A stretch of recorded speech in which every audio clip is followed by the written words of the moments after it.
Hello there everybody, welcome back to my channel Boomy Reactions. For those of you who are new, my name's Boomy and thank you for watching. Now today guys, it's time for our weekly dose of Nick the Fat Electrician and his amazing stories featuring amazing, truly selfless individuals that have given everything in whichever war it is that they fought for their country. So yes, let's get started with another video. So this one has been requested by one of my lovely patrons. This is from Brian. Thank you for your support, my lovely. Now, today's video is called Old Age and Treachery, the Unstoppable 77th Infantry Division. Ooh, that sounds like there's going to be a plot twist. You know, it sounds really dramatic. The 77th Division rings a bell, and I can't think why. I definitely haven't seen this video, but I'm wondering if Nick has mentioned the 77th Infantry Division in one of his other stories, one of his other videos. We'll just have to wait and see, won't we? This is what the heat is doing to my brain. It's still a little bit warm here. Guys, if you're enjoying these reactions and mindless chitter chatter, don't forget to like and subscribe. Thank you so much. If you're interested, I have a Buy Me a Coffee account. That link is over here. And if you would like to help support my channel any further, I have a Patreon account. And if you want to check that out at all, that link is in the description just below there. Right, okay, let's watch. A lot of you probably already know the name Desmond Doss, and even more of you would remember it if I reminded you that he was the conscientious objector in World War II that refused to carry a weapon into combat. Despite that, he saved 75 men at Hacksaw Ridge as a medic. But what almost none of you have heard of is the experimental unit that he was a part of. Oh! Maybe that's what's jogging my mind. I've not seen Hacksaw Ridge, but I know the title of the film. I was just about to say, I think, just, you know, from adverts and commercials, maybe when the film came out at the time, is that Hacksaw Ridge? It is, but I have not seen the film, so I will have to watch it, I think. Okay, so maybe that's why it sounds familiar.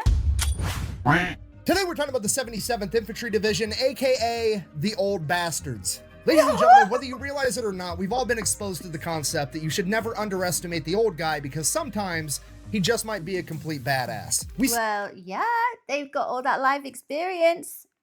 See it everywhere. There's memes and commonly held sayings all over the internet like youth and exuberance is no match for old age and treachery, or beware an old man in a profession where young men die. And if that wasn't enough, in pop culture and TV, there are characters in pretty much every show and every movie that are the embodiment of this sentiment, and they are more often than not the fan favorite that everybody loves. On Nickelodeon, a kids channel, you see characters like Uncle Iroh and King Boomy. In anime, you see characters like Master Roshi. In more adult shows, you've got characters like Mike from Breaking Bad, Lloyd from Yellowstone, and Sir Barristan from Game of Thrones. Oh, Sir Barristan Salome. Cracking character. Characters like this are everywhere in pop culture, and they are catered to every age group because it is never too early to learn the simple concept of be careful because that old man just might whoop your fucking ass. And well, all that experience, all those years, they're still around. There is a reason for it. I bring all this up because it raises one simple question. If old men really are such badasses and experience is truly such a valuable asset, what would happen if you made an entire army out of old guys? Well, we don't have to wonder because in World War II, America did just that, and the results speak for themselves, and we're gonna... I can't bring myself to refer to them as the old bastards. It's too rude. It's hard. I can't. Even if it's in jest. Even if they love the time, I can't. Okay, chapter 1. Here we go again.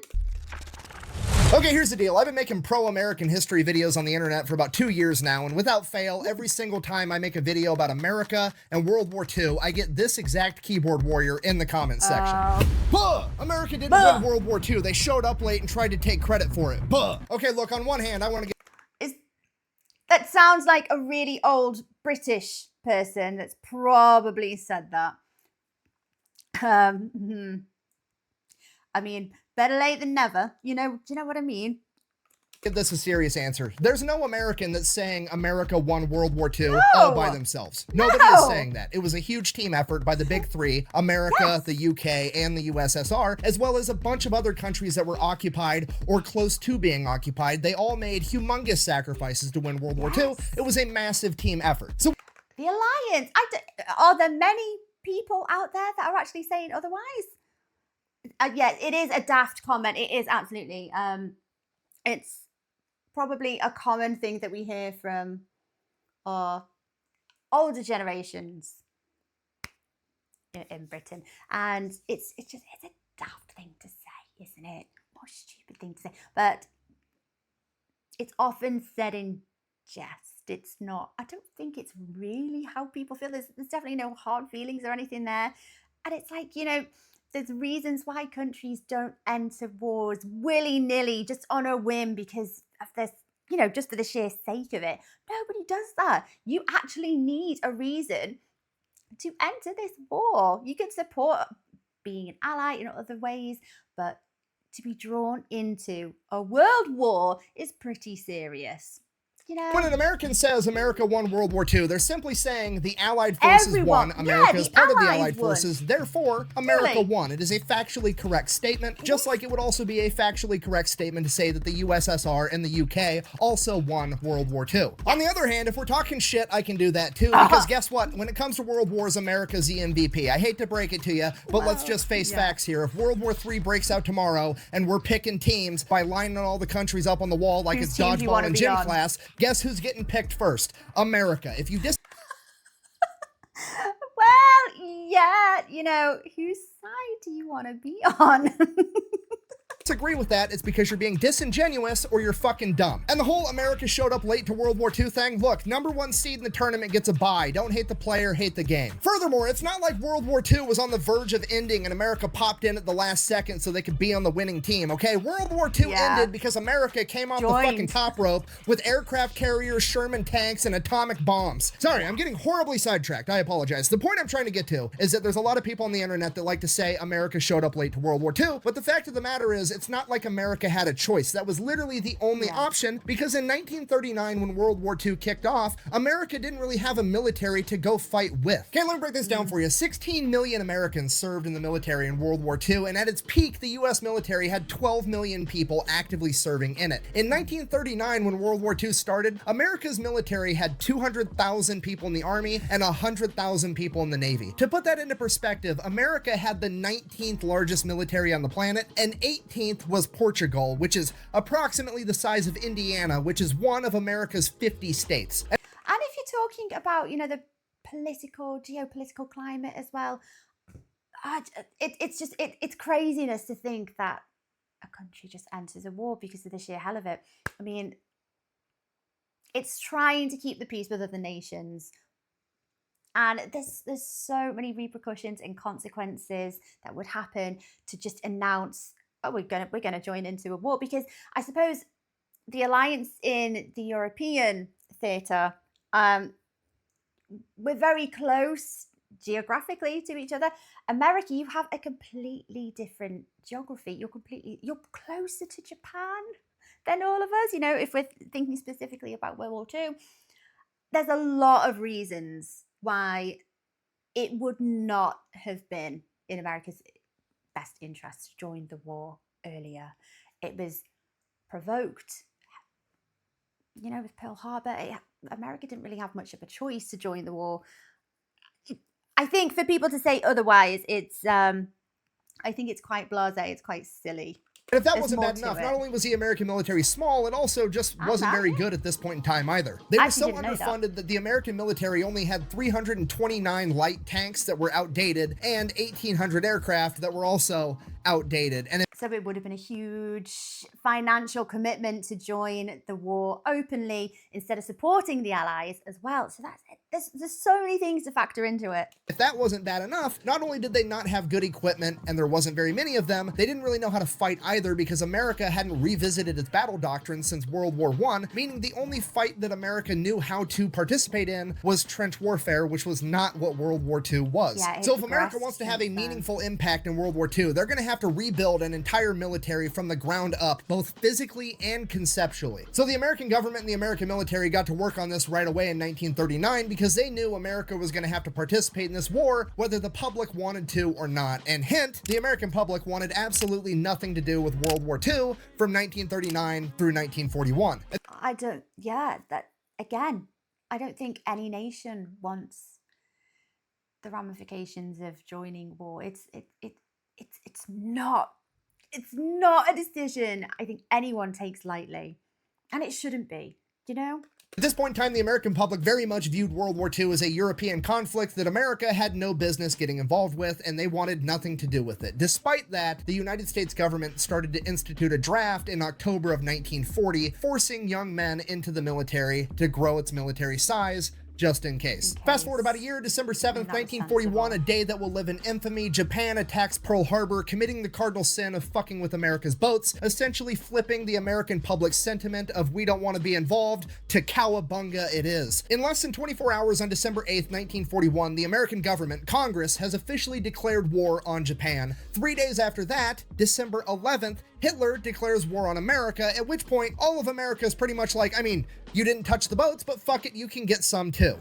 It's a bold strategy, Cotton. Let's see if it pays off for them. In the days and weeks and months following the attack on Pearl Harbor, not only have hundreds of thousands of young men volunteered to join the United States military, but the draft would ramp up as well. The Army was growing so much so fast that they were activating and standing up new divisions left and right, one after another. And by March of 1942, these new divisions that were being stood up were almost entirely comprised of draftees. They had some officers and some NCOs that were assigned to stand up the entire division, but aside from that, all of the new guys that were coming in were all untrained new recruits that were drafted. And one of these first all draftee divisions was the 77th Infantry Division. Now, I need you to understand how absolutely crazy this situation is. Standing up a new division is a humongous undertaking, okay? A military unit of that size, that's like 15,000 men. That is a living, breathing entity, okay? There's history, there's standard operating procedures, there's leadership, there's a way of doing things, and that way has probably been written in blood for years by the men that came before you, and you're just popping one up overnight. Okay, that's fucking crazy. Okay, let me explain this in a hypothetical so hopefully you can understand a little bit better. Okay,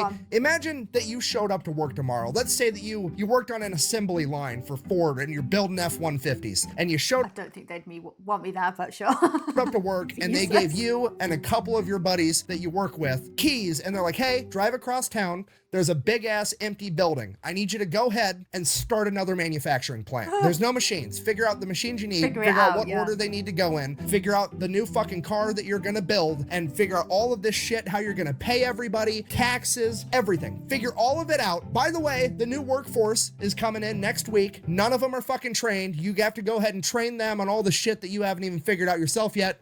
Good luck. And if that wasn't hard enough, the 77th Infantry Division was a guinea pig division. It was literally an experiment. You see, the high-ranking military and the government were concerned, and they didn't know what it was going to take to win World War II, and they didn't know if they had enough young men, 18, 19, 20, 21, 22, 23. What if all of those young men got taken out and we needed to rely on the older generation of men to go fight this war? They needed to know what these older men in their 30s and 40s and 50s would be capable of physically doing on the battlefield, and they needed to get that data now so they had it in the future should they need it. So when they comprised the 77th Infantry Division, they basically gave them all of the old guys. Okay, the average age of a draftee in 1942 was 23 years old. 23? I was actually gonna guess a few years younger, but okay, yeah, that makes sense. 23.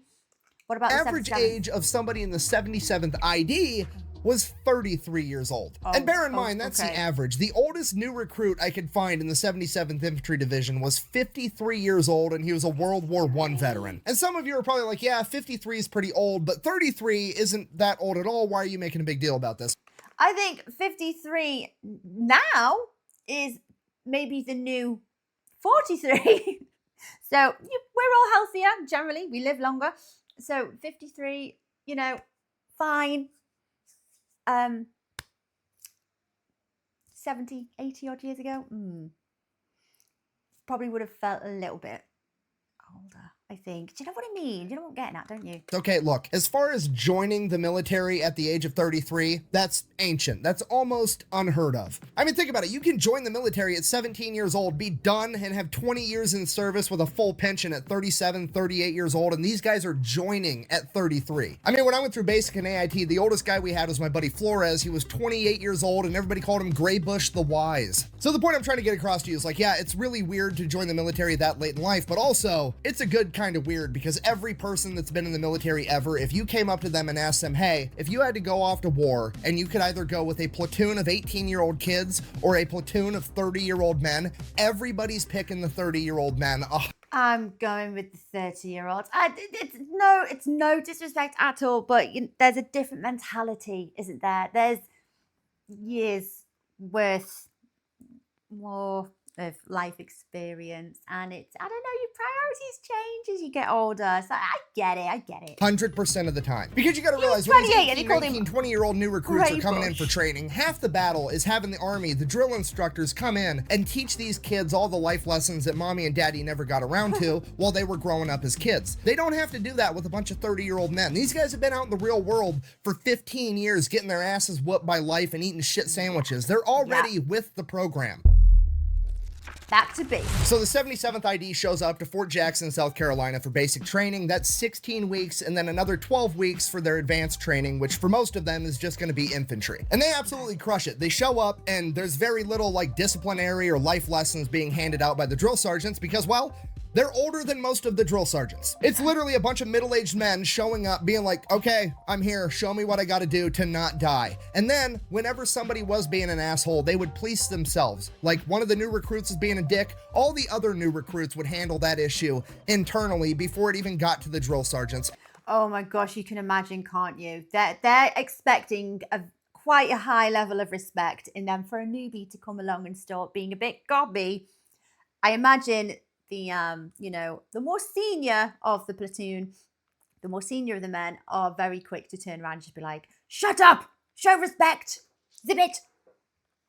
I think that's a good thing. Because they wanted everybody squared away. So fast forward 2 months, they are on week 8 out of the 16 for basic training, and they are head and shoulders above all the other new training divisions. They are the best division they have. They are so good that when Winston Churchill came over from England halfway through their basic training, they were the unit that was selected to do a parade for Winston Churchill to show off how badass the American army was going to be. And here's what Winston Churchill had to say about it. Quote, "The faces of the men gave me the greatest and everlasting memory of the day. I have never been more impressed than I was with the bearing of the men whom I saw. The undemonstrative, therefore grim determination of the newly drafted bodies bodes ill for our enemies." So this experimental guinea pig unit of old guys is absolutely crushing it. They go on, they finish basic training. I don't have the exact stats, but it is documented that a disproportionately high amount of all of the 77th Infantry qualified as expert with the M1 Grand right out of basic training. From there, they go and they do their 12 weeks of advanced training, and they do a great job at that too. At this point, upper military is kind of looking at these guys like, okay, well, this is actually kind of working. Let's see what these old guys can really do. So they send them down to Louisiana for 8 weeks, and they're going to do a war game, the 77th ID going up against another new division that just got stood up, full of 23-year-olds. Literally, the old guys versus the new guys, youth and exuberance versus old age and treachery. We're going to have a legit war game and see who outperforms the other. And when I tell you the 77th ID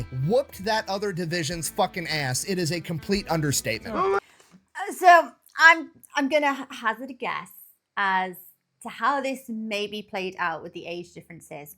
You've got the young lads, got stamina on their side, maybe, very keen, very eager, but you've got the more experienced group that know tactics, they know things to put in place to not have to use all of your stamina and rely on your raw strength and endurability because they've already been here before. So I don't know, something tells me they're going to be a lot more efficient with how they use their energy, their time, their strength, and they're going to be a little bit more aware and more hardened to it, just more experienced, basically. That's what all it is. My God, I almost died.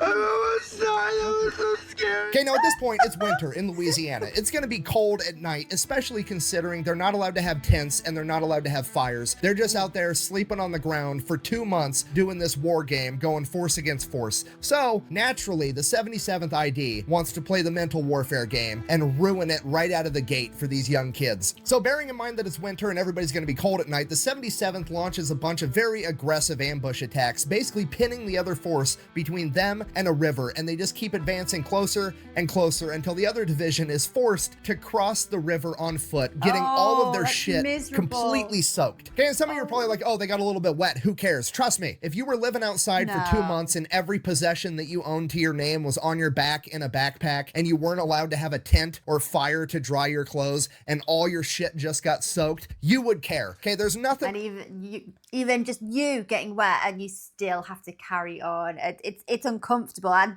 to say that's the least, you know, doesn't really cover it, does it? Just to say, oh, it might be a bit uncomfortable walking around wet. That doesn't explain it very well. It's miserable.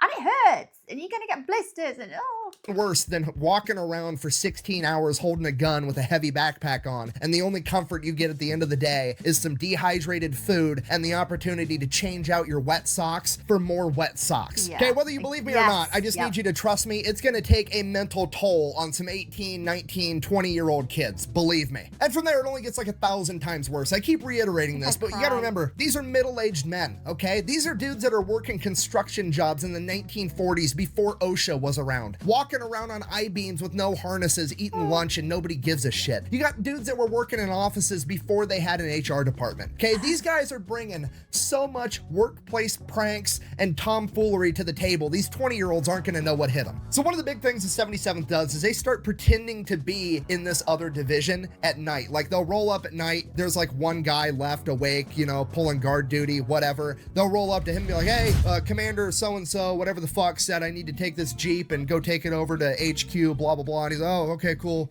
Yeah, whatever, man. He like nods back off asleep while he's supposed to be on guard. 77th ID guy just steals their Jeep. I mean, strategically transfers it to a different location. Like they're stealing all their vehicles, they're stealing all their equipment. And then, you know, usually when you're doing military stuff, you want to sever enemies' communications so they can't communicate at all. Not the 77th ID. No, we've got fucking Jimmy who worked for the phone company for 10 years. We're going to find the enemy communication lines. We're going to tap into them. And then we're just going to start feeding them bad intel to make complete fucking chaos behind enemy lines. And then all the boys are going to gather around the radio at night and we're all going to listen to the higher ups in their chain of command complain about how poorly they're performing.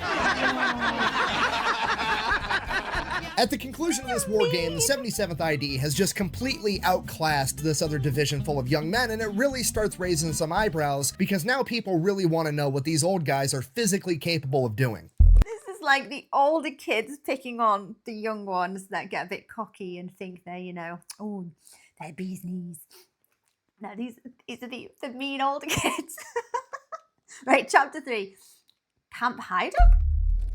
Okay. And this is where it goes from being kind of fun to not fun at all for the 77th ID because the real experiments are about to begin. They send the entire 77th to a place called Camp Hyder. It's about 100 miles outside of Phoenix, Arizona, in the middle of the desert. So they show up to Camp Hyder. It's literally just the desert with a couple of tents. Not even enough tents for the entire division. They have. I thought he was just going to say the middle of summer. Yes, yep. I've got. I think I have an idea of what Phoenix is like. Weather-wise, and so yeah, I hope this isn't summertime for them though. To go and dig their own wells to find their own water, and then because they didn't have enough tents, they're out there literally building mud huts to live in. So after they get done literally building an army base from scratch, the army comes along and they're like, hey, we want to know how far a normal dude can march in the desert in 100-degree heat if we only give him 1 quart of water. So here's what you guys are gonna do. We're gonna force you to march, and you're just gonna keep marching until a certain number of you pass out. That way we'll have a really good idea of how far a single dude can go on 1 quart of water. So this is already borderline cruel and unusual punishment, but it doesn't stop there because after they figure out how far a guy can go on a single quart of water, they decide that they're going to start having 6-day exercises where they have the second lieutenant, the lowest ranking officer that presumably knows the least, guide a platoon of men through the desert for 6 days straight. And if they want to be able to get their next day's supply of water and food, they have to be in the right place at the right time at the end of the day. Otherwise, they just don't get the food and water. You thirsty, Stanley? Okay, they're literally... Oh, that's draconian. That's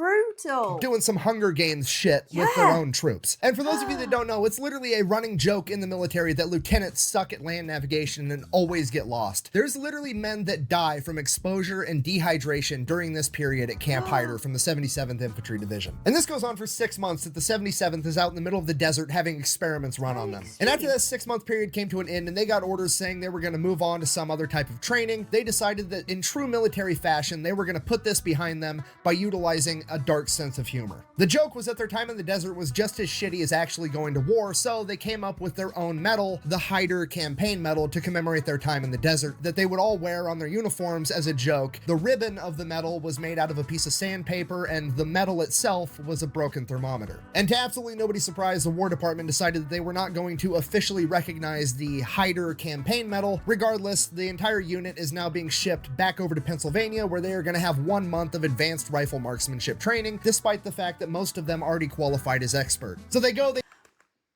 How do we cope best with trauma? Dark humor. It's like therapy, isn't it? They do that, they get even better at shooting than they already were, and then after that, the Army comes out and they're like, hey, I've got this new sub-zero temperature sleeping bag that I want to have tested, so we're going to take you guys, our guinea pig division, we're going to send you over to West Virginia, have you go up in the mountains with this new sleeping bag, no tents, no fires, I just want you to live there for a month, hang out, freezing your ass off, and just sleep in these sleeping bags at night, and if you guys survive, we'll know they work, okay? Good, see you in a month. That's literally what they have just said. Okay, we need these testing. We want to see how many of you die. Bye. Oh, it's that's tough. It's beyond tough. That is barbaric. Keep going. Why are you the way that you are? So they go, they do that, they freeze their balls off for a month, they climb back down from the mountain, and the Army's like, hey, guess what? It's early 1944, we've decided that we don't need you guys for D-Day, you're not going to be going over to the European theater, we're actually going to send you over to the Pacific to help out the Marine Corps. So, next step of your training, you're going to head over to Virginia, and you guys are going to train for a month doing amphibious landings in winter in the Atlantic Ocean, but good news, you're already cold, so have fun. So they go, they do that, they crush it just like everything else they do. Now they're headed off to Hawaii, where they're going to go through jungle warfare training for 6 weeks. Now, and there was me thinking that we're going to have a nice holiday, as you know, bit of R&R. We've put you through this, lads. Go on, have a break. Go to Hawaii. No. this is probably the most important training the 77th is going to get, considering that they're going into war in the Pacific Theater up against the Japanese in a jungle environment, and the Japanese are presumably already masters of their own environment. And pretty much everybody in the 77th is hyper aware of this, and it makes them take this chunk of training that much more serious. And one of the things that they notice is when they show up to Jungle Warfare School, there's the archway that they walk through. It says Jungle Warfare School, and it's got the tagline below it in quotes. It says, "If they don't stink, stick them," which is obviously referring to what you're supposed to do with your bayonet if you come across an enemy's corpse that isn't decomposing, because at this point in time, it was highly likely that that person wasn't actually dead and they were pretending to be dead or hurt so that they could ambush you. And I believe that's one of the big lessons that the 77th took to heart from this period of training, for reasons that we're going to find out in a little bit. I can't. Like, it. Chapter 4. The old bastards. It even feels wrong referring to them as the old bastards. I can't do it. I don't like it. So they finish Jungle Warfare School, and that's it. They're going off to war in the Pacific Theater after over 2 years of training in multiple different climates, in multiple different terrains all over the United States, spanning over the course of 2 years. This unit that is now on average 35 years old is headed to war. So July 1944, they show up and they're going to be helping the Marine Corps with the Mariana Islands campaign. This is a Marine Corps operation. They are running the show, and the man in charge is the Marine Corps General Holland Howling Mad Smith. And he has not been very impressed with the Army's performance so far, helping him with the first island in the Mariana Islands campaign, Saipan. During the Battle of Saipan, General Smith was so unimpressed with the 27th ID's performance that he actually had their general relieved of command and had a Marine Corps general placed in charge of an Army division. So General Smith is already not thinking very highly of the Army's capabilities, and when he finds out that he is being reinforced with the 77th ID, a guinea pig unit that is comprised mostly of middle-aged men, he's not very happy about it. So So they're getting ready to invade Guam, and General Smith's plan is to not send in the 77th Infantry Division as a singular fighting unit. He's going to split them up and basically use them for reinforcements. Like, if this unit over there lost a platoon, he's just going to take a platoon from the 77th, give it to those guys over there, and he's basically going to disband and piecemeal out the entire division, is his plan. And that's exactly what happens. For the amphibious landing on Guam, they take some of the 77th ID platoons, they give them out to some of the Marine Corps units, some of the other Army divisions, and they send them into battle. A couple days later, General Smith,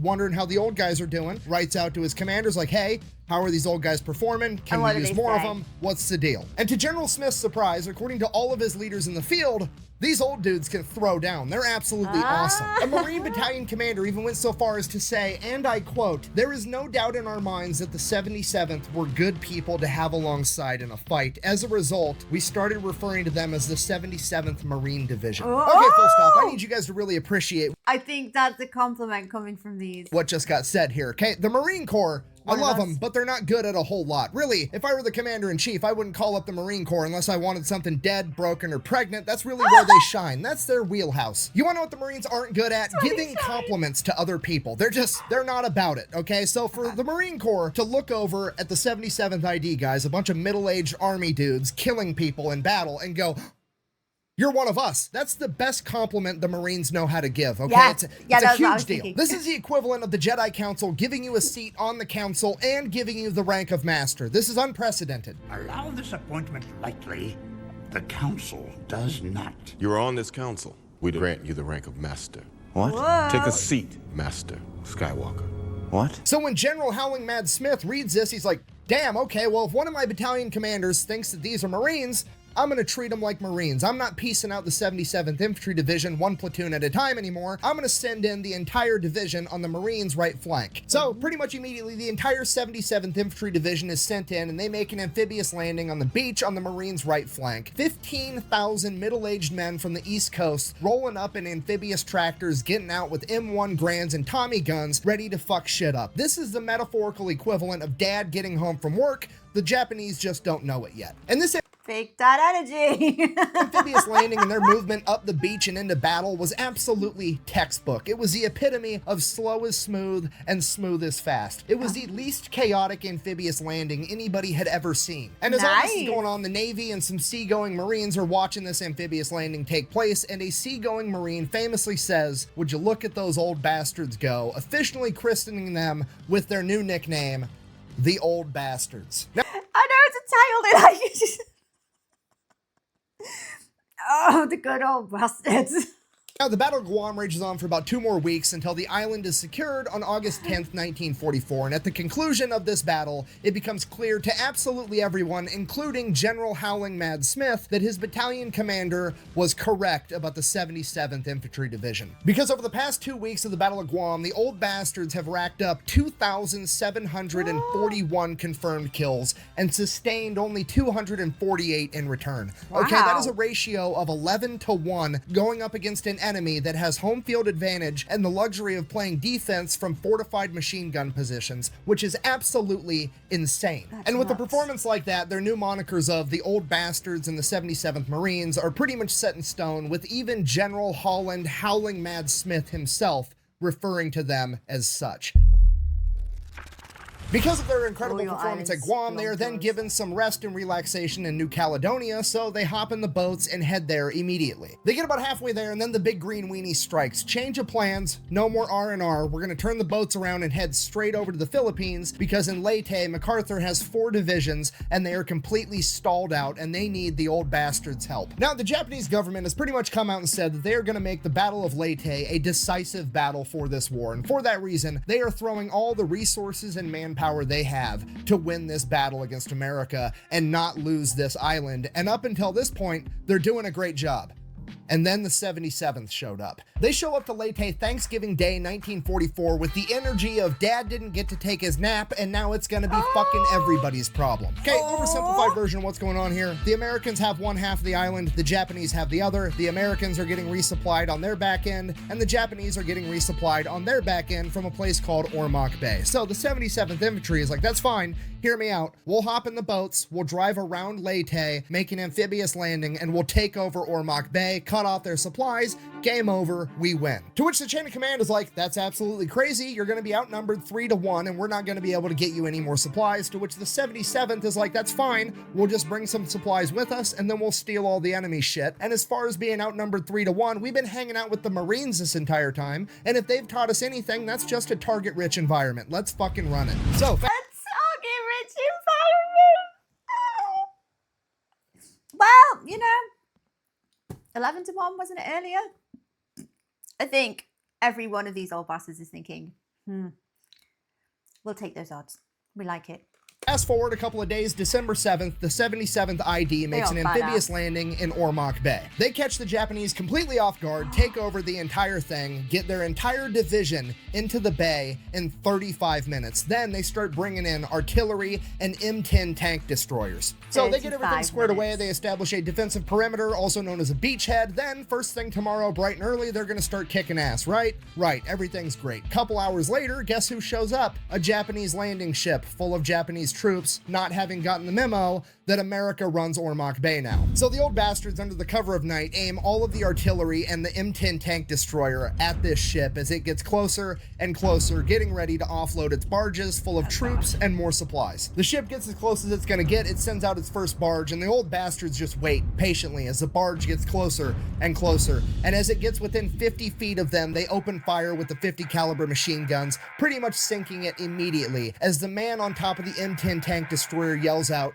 "Get some flares in the air so I can hit these sons of bitches." As the flares get shot up, the enemy ship is illuminated as the artillery and the M10 open fire on it, sinking it in a matter of minutes. According to the 77th ID's unit historian, this is believed to be the only time in World War II history where an infantry unit has successfully sunk an enemy naval vessel. So they're already off to a great start, and what happens next is described by an observer from the War Department as a divisional epic. Over the course of the next 8 weeks, the 77th goes on an absolute rampage. Do you know what I'm loving about the sound of the 77th ID?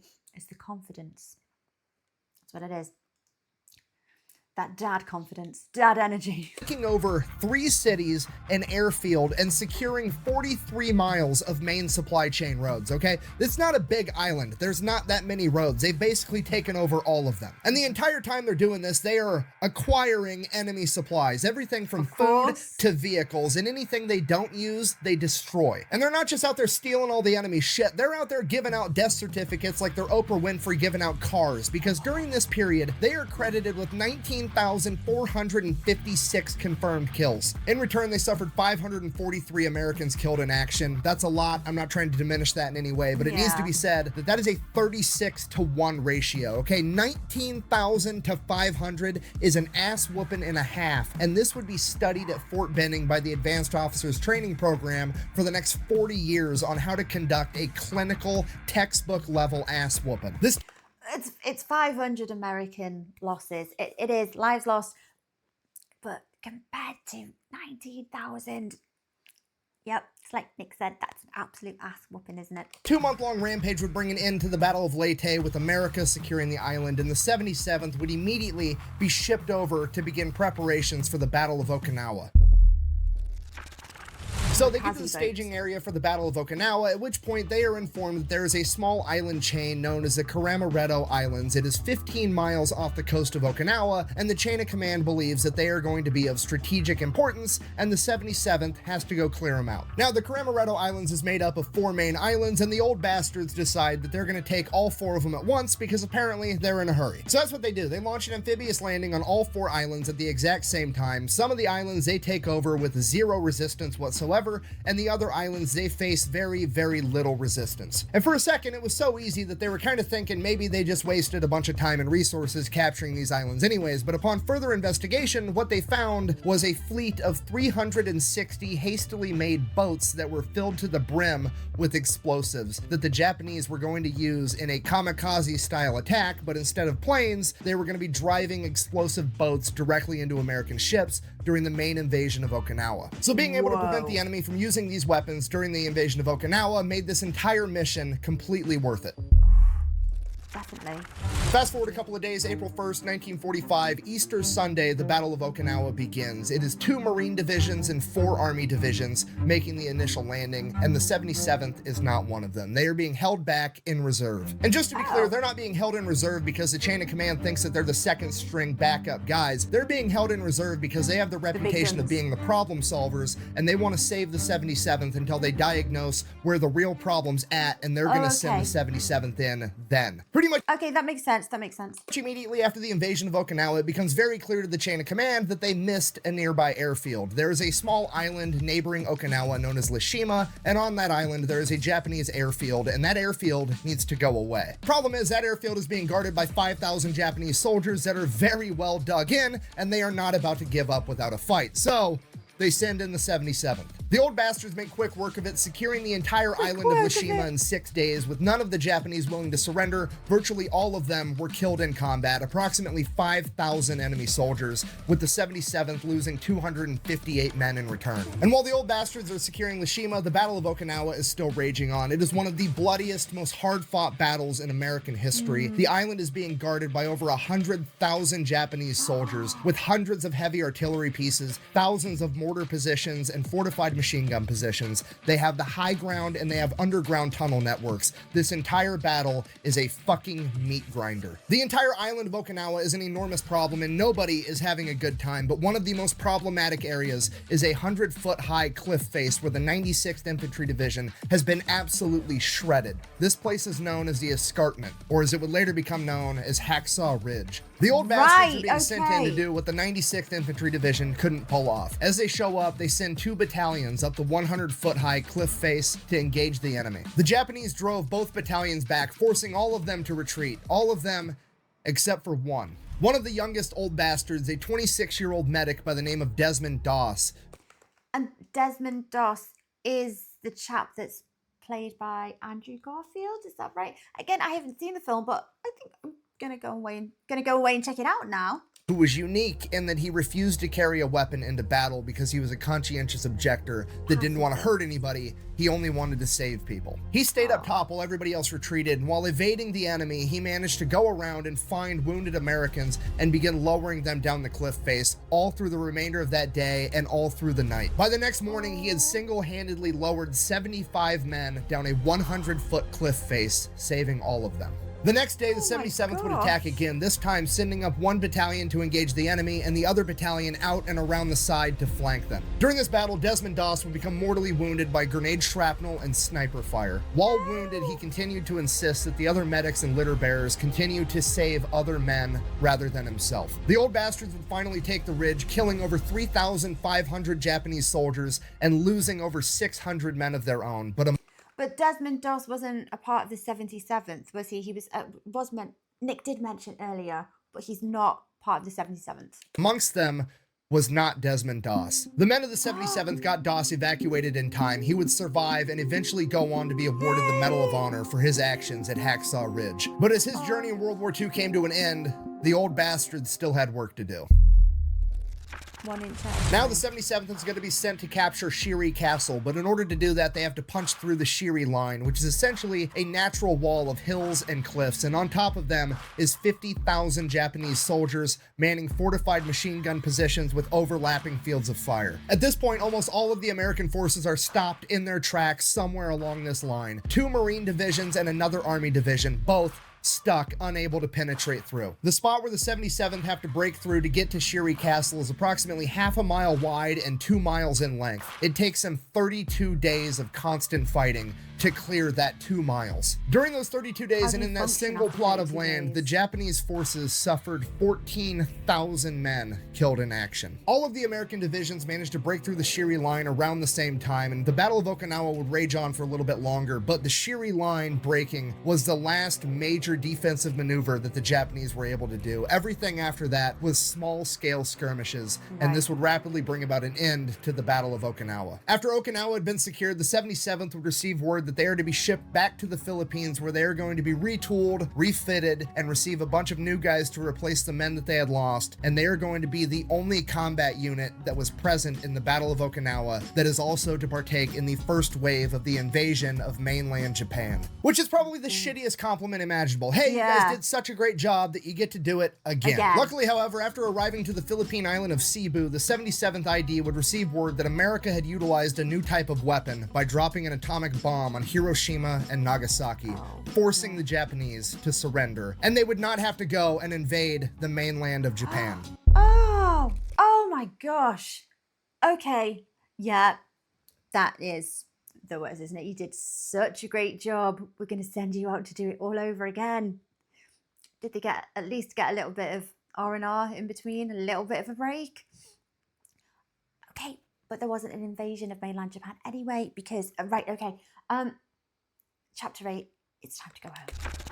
This is terrific news, but it left just one thing the 77th ID had to do before they could finally go back home. You see, all throughout the Philippines, Southeast Asia, and the rest of the Pacific, there were still Japanese military members all over the place, scattered pretty much everywhere. Many of these groups of Japanese soldiers would refuse to surrender for months, or in some cases, even years or decades, refusing to believe that the Japanese Empire would ever surrender. And in the case of Cebu, where the 77th currently were, up in the mountains, there were approximately 5,500 Japanese soldiers. Fortunately, they were willing to surrender because they got orders directly from the emperor. Unfortunately, they were willing to surrender to literally anybody except for the old bastards. Bear in mind, we're back in the Philippines. These Japanese soldiers hiding up in the mountains in Cebu are the remnants of what was left after the Battle of Leyte, when the 77th went on a 2-month-long rampage, destroying everything. Now, to be fair, we don't know for sure why these guys were willing to surrender to literally anybody except for the old bastards. Maybe it was because they remembered a bunch of middle-aged men with a blue Statue of Liberty patch on their shoulder whooping their ass, and they just didn't want to surrender to them, or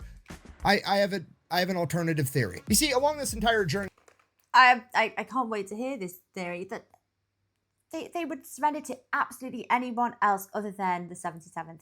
I still feel rude calling them the old bastards. Why? How could they have remembered them? the 77th has not only gained a reputation for being extremely effective in combat, but they've also gained a reputation for kind of sort of not really taking a whole lot of prisoners compared to everybody else. Now bear in mind, this is the Imperial Japanese. Not many of these guys got taken as prisoner because they would rather die in combat than lose their honor by surrendering. But they... am I wrong in thinking that the Japanese didn't believe in taking prisoners? No, yes, they did though, didn't they? Or was it just more of a common practice to just kill on sight? No?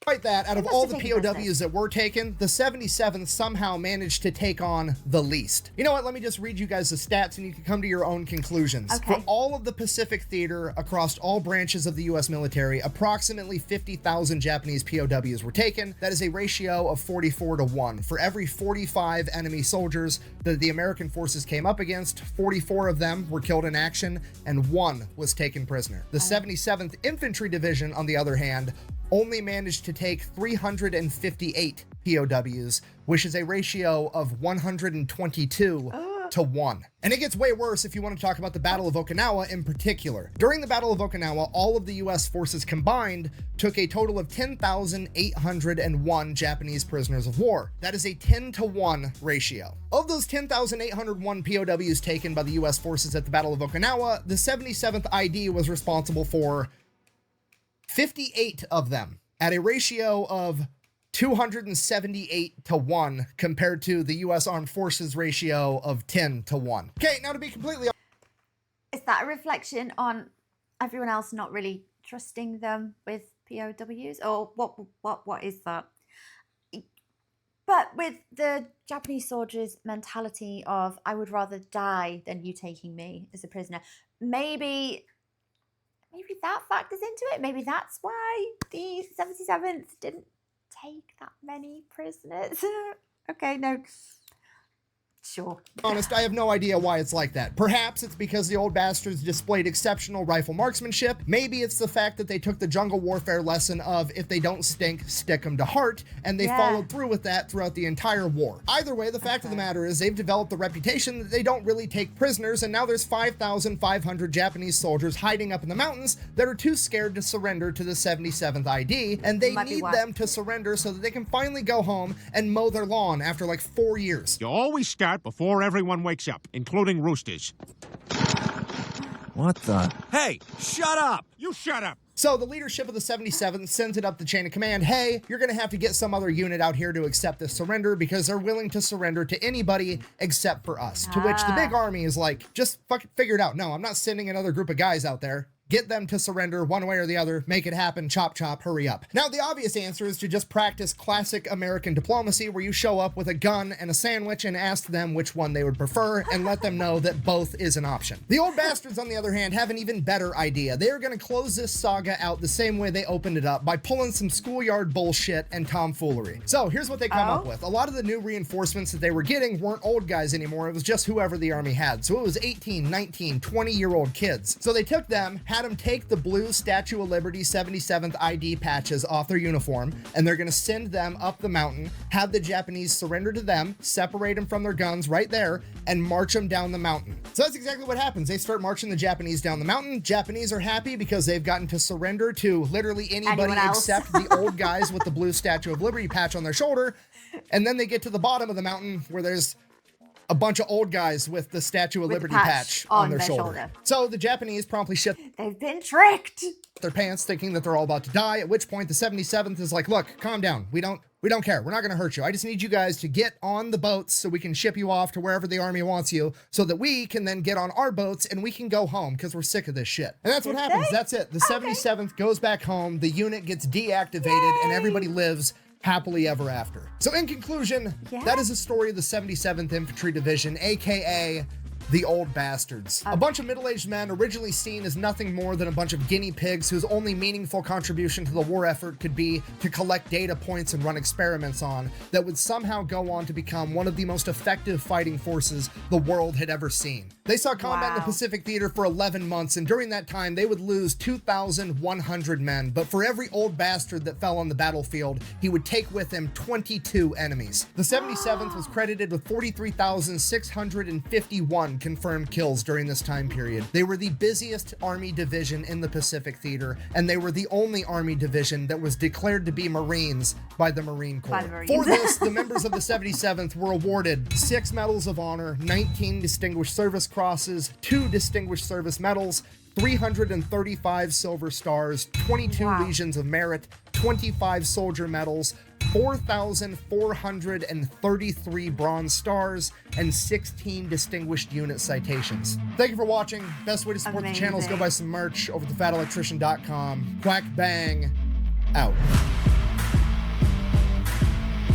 Seriously, this is one of the best stories and one of the funnest things that I've ever got to research.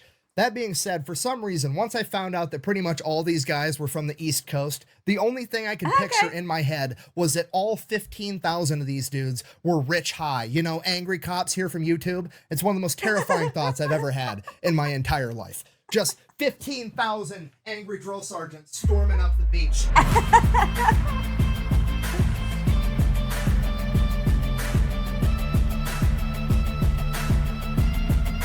We got a clip at the end. Checking. No. A lot of you.